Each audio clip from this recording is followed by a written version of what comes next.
네, 27번을 다시 한번 설명해 드리도록 하겠습니다. 아까 27번이 이제 정약용까지는 우리가 쉽게 알 수 있었죠.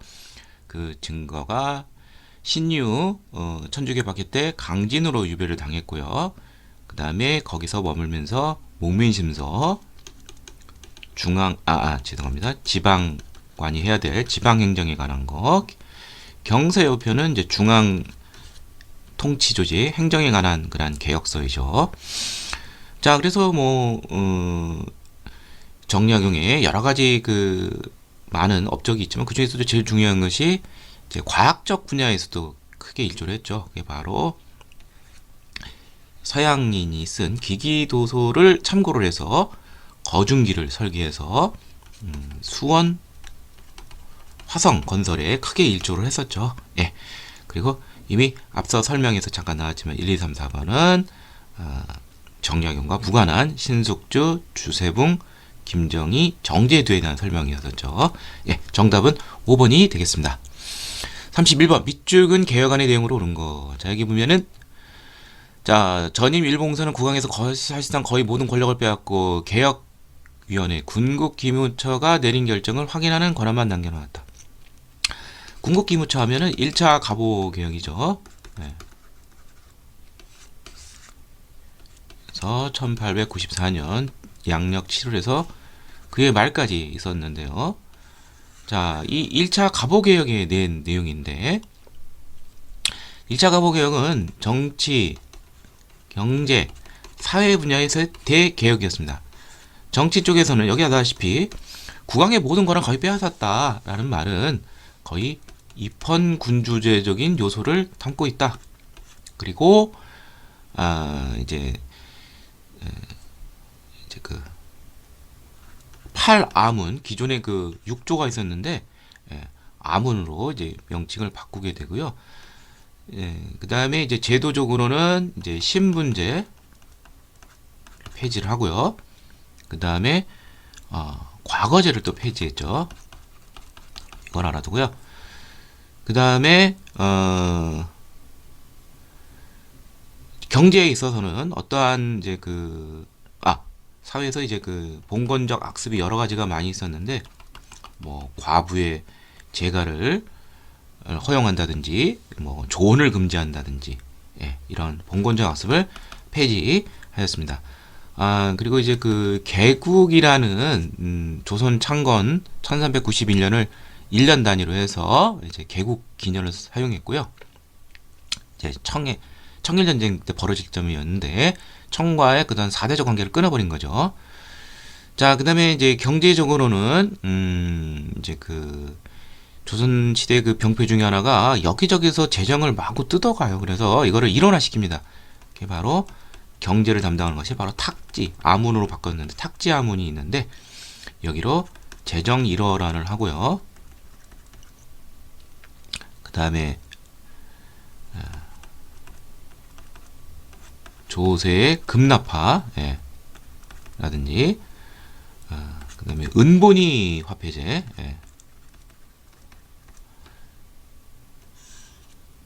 그 다음에 뭐 도량형 통일이라든지 뭐 이런 것들이 있었습니다.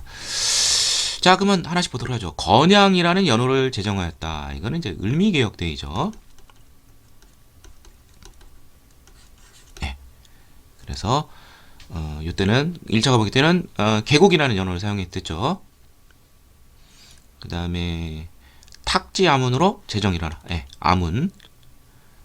그리고 탁지 아문 재정을 담당한 거 재정 일어나.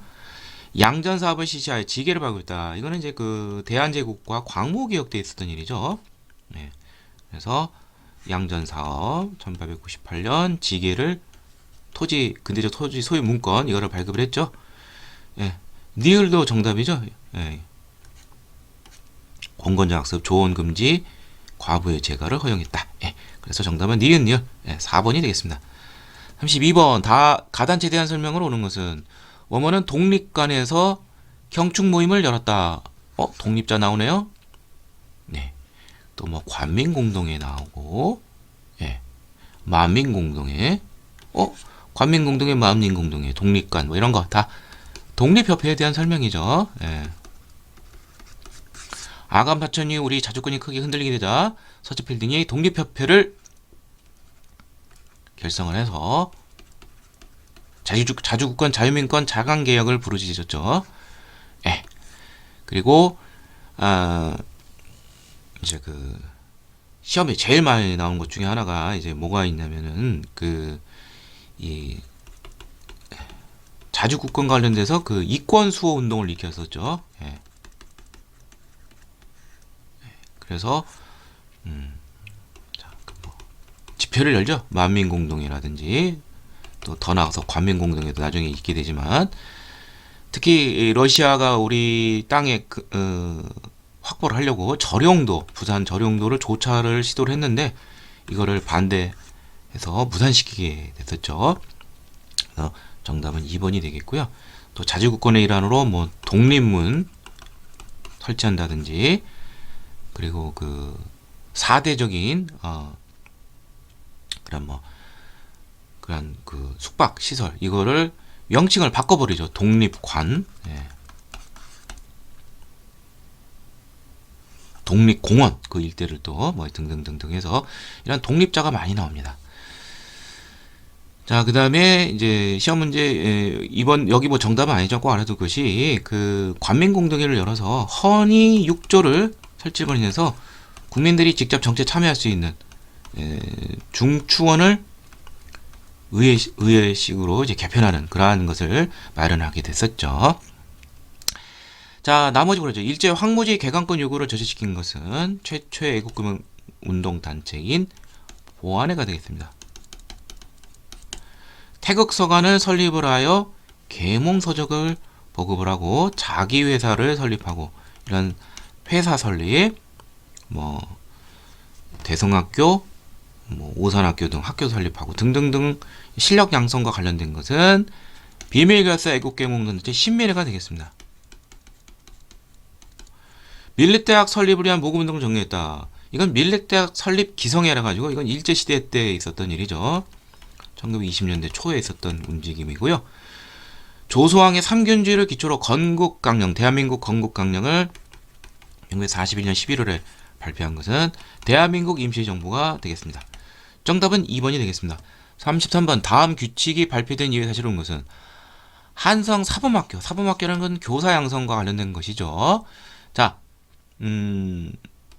2차 가보교육 중 고종은 교육 입국 조서를 반포하게 됩니다. 교육만이 나라를 세우는 것이다. 교육의 중요성을 강조한 것이죠. 그리고 이에 따라서 여러 가지 관립 정부가 학교를 많이 설립하게 됩니다. 그 중에 하나가 바로 한성사범학교죠. 바로 1895년 이후의 사실을 찾으면 돼요. 역사적 사실, 교육과 관련돼서 길모아, 뭐 헐버트 이런 사람 등이 유경공원 공사로 초빙이 되었다. 유경공원은 1886년 개항 이후에 이제 설립이 된 근대식 교육 학교이죠. 주로 양반 자제들 좀 뭐 대중적이진 못하죠. 이런 사람들을 대상으로 했지만 근대식 교육을 시킨 것은 맞죠. 그래서 가보교육 전까지 이게 운영이 되었습니다. 그러니까 이거 아니고 정부가 동문학을 세워 통역관을 양성했다. 이것도 이제 정부가 세운 최초의 외국어를 교육하는 학교죠. 이승훈이 인재 양성을 위해 오산학교, 아까 제가 독립협회 신민회 얘기할 때 뭐 대성학교, 오산학교 그랬었죠. 신민회 회원인 이승훈이 이제 평북 정주에 대성학교를 설립을 하고 또 안창호도 대성학교를 설립하겠습니다. 그러니까 신민회랑 관련돼 있어요. 신민회의 존재 기간인 1907년에서 11년 요 사이만 알아도 풀 수가 있습니다. 한경도 덕원지방의 관민들이 최초의 근대식 학교 원산학사를 1883년에 설립을 했죠. 그 다음에 교육 입국 조서는 1895년 2월이니까 이후에 나온 것이죠. 한성사범학교 규칙이. 그래서 정답은 1900 신민회와 관련되어 있는 이승훈의 오산학교가 되겠죠. 34번 가신문에 대한 설명을 오는 것은 경천사 10층에 대한 일본의 약선에 대해서 어쩌고 되는데 헐버트가 어쩌고 되는데 이런 것은 양기탁과 영국인 배들이 창간한 무슨 신문? 최대의 항일 언론 대한 매일 신보가 되겠죠. 예. 국채보상운동에 아주 중심이 된 항일 의병 기사를 가장 많이 넣었고요. 자, 그래서 정답이 3번이 되는데, 이 국채보상운동의 이제 중심이 된 국채보상 기성에서 배들이 아니라 양기탁이죠. 양기탁의 간사로 활약을 했습니다. 뭐 횡령했다는 명목으로 뭐 구속까지도 당하게 됐는데, 아무튼 국채보상운동 확산에 대한매일신보가 크게 기여했고요. 그 외 다른 언론들도 많이 참여했습니다. 다들 상하광고 세창양행 최초의 회사 광고 그런 거 한성주보 최초의 신문인 한성 순보가 여름마다 나왔는데 갑신정변으로 문 닫고 한성주보가 1886년 창간되고 상하광고를 실었습니다. 천도계 기간지로 발행이 되었다. 자, 이거는 이제 그 만세보고가 있죠. 예. 일장기를 삭제한 송기정 사진을 기재했다. 이건 뭐 이제 동아일보와 관련돼 있죠. 1936년 베를린 올림픽 때 마라톤에서 송기정 사진을 게재했다가 크게 탄압받았죠. 순 한문으로 열흘마다 순이죠. 열순. 그래서 1883년 이 땅에 처음 방문국에서 발행한 한성 순보가 되겠습니다. 정답은 3번이 되겠습니다. 35번 밑줄근 전쟁 중에 있었던 사실을 옳지 않은 것은 이또오이를 살해했는가? 이분은 뭐 생긴 것도 딱 안중근처럼 그려져 있네요. 러일 전쟁이죠. 러일 전쟁의 강화 조약이 포츠머스 조약인데 군실에게 주권을 빼앗으려 했다. 을사 조약을 말하는 거죠. 자, 그래서 우리 일제의 그 국권 침탈 과정과 관련된 것이다. 이렇게 이해하시면 돼요. 1905년 포츠머스 조약. 요 사이에 있었던 사실을 찾으면 됩니다. 1번이 독도를 열일전쟁 중에 불법적으로 편입을 했죠. 가스라 테프트 비리아. 일본이 서로의 식민지 지배를 묵인하는 게 포츠머스 조약 체결 전에 있었죠. 메가타가 대한제국의 재정고문으로 초빙이 되죠. 1904년 8월 1차 한일협약 때 있었던 일이죠. 기유각서는 이건 1909년이에요. 기유년이 사법권 박탈. 여기서 정답은 4번이고요. 군락전사상 필요한 지역을 일본에 제공한 한일비정서가 러일전쟁 발발 직후에 있었습니다. 정답은 4번이 되겠습니다. 36번 다음 규정이 시행이 되는 시기에 있었던 사실을 오는 거죠. 임시 토지조사국 규정 이렇게 되었습니다. 토지조사, 토지조사 사업과 관련된 것이죠.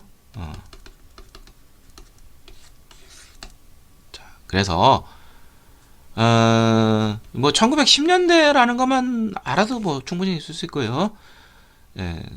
토지 조사 사업은 이제 정확하게 1910년에 1918년 이때 이제 존재했었죠. 그리고 토지 조사령이 1912년 있었고요. 몰라도 괜찮아요. 나머지가 뭐 동떨어지니까 회사량이 실시됐다. 1910년에서 1920년. 정확하게 1910년대를 관통하고 있죠. 정답은 1번이고요. 원산 총파업 일제와 최대의 노동쟁이죠. 1929년. 국가총동원법 제정 1938년 4월. 조선노동공제가 조직이 되었다. 조선노동공제가 언제 조직된 건 모르지만 노동운동이 활발하게 이루어진 것은 1920년대인 것은 사실입니다. 조선 사상범 예방 구금령. 사상범인데 뭐 현행법도 아니고 그걸 예방처에서 미리 구금시키는 거. 이건 뭐 거의 말기에서나 볼 수 있는 일이 되겠죠. 자, 그래서 정답은 1번이 되겠습니다. 37번 가단체에 대한 설명으로 오는 것은 민중대 하면은 신간의 좌우합작단체 이게 떠오르죠. 허헌 홍명희가 이제 신간의 간부죠. 광주 학생 항일 운동을 전국적으로 확산시키기 민중대를 개최했다가 바로 신간의 좌우합작단체죠. 광주 학생 항일 운동을 뒷받침하면서 민중대회를 기도했었죠. 이건 뭐 시험 문제 뭐 안 나오는 애가 없어요. 자, 신민에 관한 설명. 좌우합작단체라는 건 민족협동전선 또는 민족유일당 운동 같은 말이죠. 좌우가 힘을 합치자는 것이죠. 일제에 대항하기 위해서.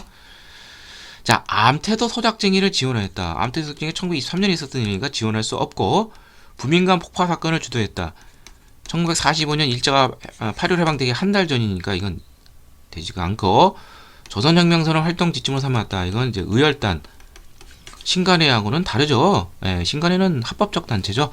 어린이날을 제정하고 잡지 어린이를 가령하였다. 이건 이제 천도교 소년회 방정안이 있었던 1920년대 초 활동이죠. 예, 정답은 2번이 되겠습니다. 38번 밑줄근 이 운동에 대한 설명을 오는 것은 평양에서 조만식 등이 주도로 시작된 이 운동은 조선사람 조선의 거 바로 국산품을 애용하자는 운동이죠. 1920년대에 있었던 물산 장려 운동이 되겠습니다. 그 원인은 왜 국산품을 사용해야 되느냐? 1920년대 들어서 일제가 관세를 없애고 또 회사령을 폐지를 해요. 그러면 이제 조선의 그 민족 자본이 많이 형성을 될 수가 있겠죠. 예. 그래서 이런 것이 이제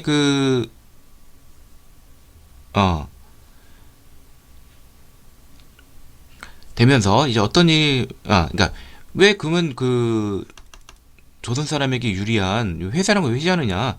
조선 사람보다 자본이 더 많은 일본 자본이 들어올 수가 있고 일본 자본이 이제 그 관세 저촉을 안 받으니까 일본 자본이 더 상품에 우위가 있고 그래서 우리 시장을 다 장악할 수 있으니까 이거를 막기 위해서 국산품을 애용하자는 그런 운동이에요. 예. 자, 그래서 정답은 2번이 되겠습니다. 예. 자, 그러니까 두 가지 관세령 폐지하고 또 하나가 회사령 폐지. 예. 일본이 뭐 우리 자본을 위해서 폐지한 것이 아니라 살리기 위해서 일본 자본이 투하되기 좋게 만든 여건을 만든 거죠. 통감부는 한일합방 전에 그런 통치기구 이건 이제 총독부가 되겠죠. 예, 조선 총독부 한일병합 이후에는 한국중앙총상회가 설립이 되는 결과 이거는 이제 상권 수호 운동이죠. 대한제국 시기에 그 외국